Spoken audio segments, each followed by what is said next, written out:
Hey guys, this is Chris from StormLifestyle. I'm back in the attic again.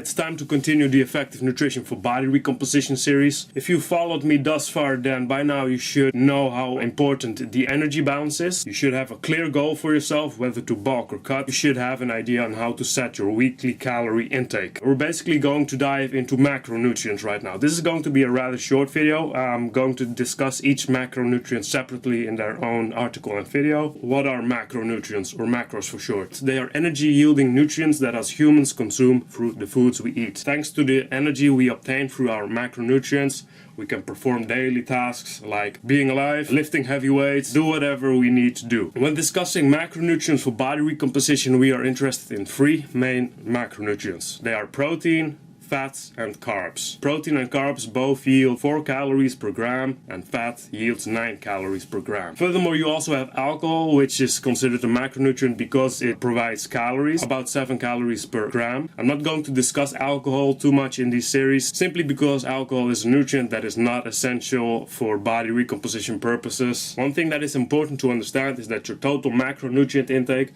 will determine your total calorie intake. So the amount of protein, fats and carbs you consume basically equals the amount of calories you consume. Like I said in the previous video, you have a certain energy budget, your calorie intake, and you have to distribute these over the 3 available macronutrient slots. Created a nifty macro slot machine to help explain this concept. You basically have your calories and you have to divide them over the macronutrients. In the accompanying article, I provide a very simple example on how to determine your total calories based on the macronutrients in your meal. I give a very random example of simple quark and banana meal, which is a very uninspiring meal, to be honest. It's to keep things really simple and to really explain how easy it actually is to determine your total calories based on the amount of macros you consume. If you want to look up your foods, I recommend using the USDA database. You can also use something like nutrition data. One of the reasons I recommend these databases is because something like MyFitnessPal, it's a user-submitted database and it has the potential to be very flawed. For certain food items, I would suggest not